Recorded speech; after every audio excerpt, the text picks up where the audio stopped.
नमस्कार, जनमुखियन जी लाइव से मैं अंशुमान राय। दोस्तों, आज बात करेंगे दो तस्वीरों की। ये दो तस्वीरें देश की वर्तमान स्थिति बयां करने के लिए काफ़ी हैं।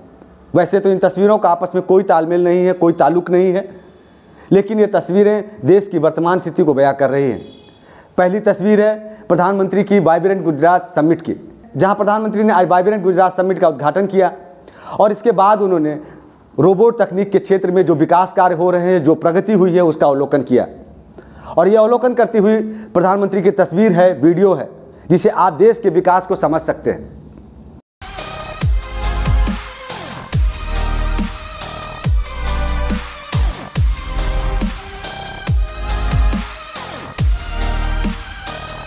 लेकिन वही दूसरी तस्वीर आपको उत्तर प्रदेश के मेरठ जिले के एक कॉलेज की दिखाई देगी, जहां एक मुस्लिम युवक को, जो अपनी बहन के साथ आया था, बहन की फीस जमा करने के लिए उसके साथ आया हुआ था, उसकी कुछ युवकों द्वारा टोपी उतारकर मारपीट की गई।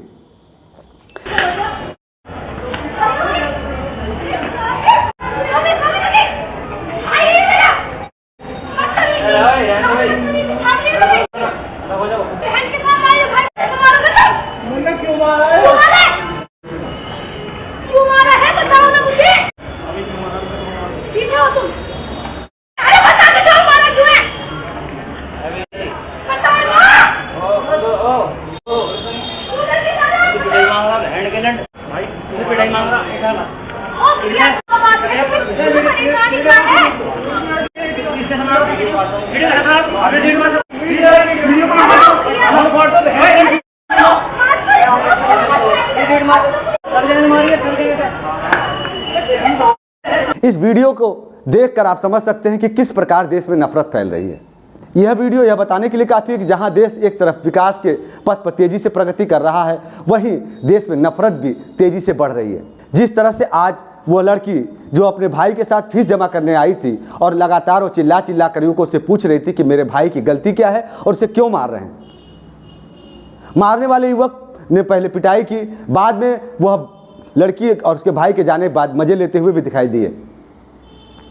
और यह तस्वीर जो आज सामने आई है, यही एक तस्वीर नहीं है। आज दिल्ली से भी एक खबर आई, जहां एक मानसिक रूप से मंद मुस्लिम युवक द्वारा मंदिर से प्रसाद लेकर खा लेने पर लिंचिंग की और जिसमें उसकी मौत हो गई। यह घटनाएं बता रही हैं कि देश में नफरत किस तरह से बढ़ती जा रही है। यदि आप थोड़ा सा पीछे जाकर देखें तो अभी हाल में संसद के विशेष सत्र के दौरान भाजपा सांसद रमेश बिधूड़ी द्वारा बीएसपी सांसद दानिश अली को जिस प्रकार से अपशब्द प्रयोग किए गए, उग्रवादी, आतंकवादी कहा गया, उसका असर नीचे तक होता दिखाई दे रहा है।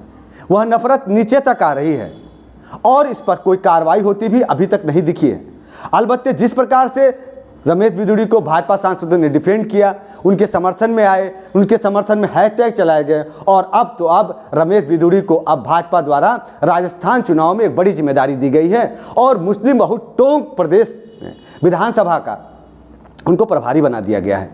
कहा तो यह जा रहा है कि उनको टोंक जिले की जिम्मेदारी पहले ही दी गई थी और उन्होंने अब कार्यभार संभाल लिया है। तो आप समझ सकते हैं कि किस प्रकार देश में नफरत का माहौल बन रहा है और इसे हमारे नेता ही आगे बढ़ा रहे हैं।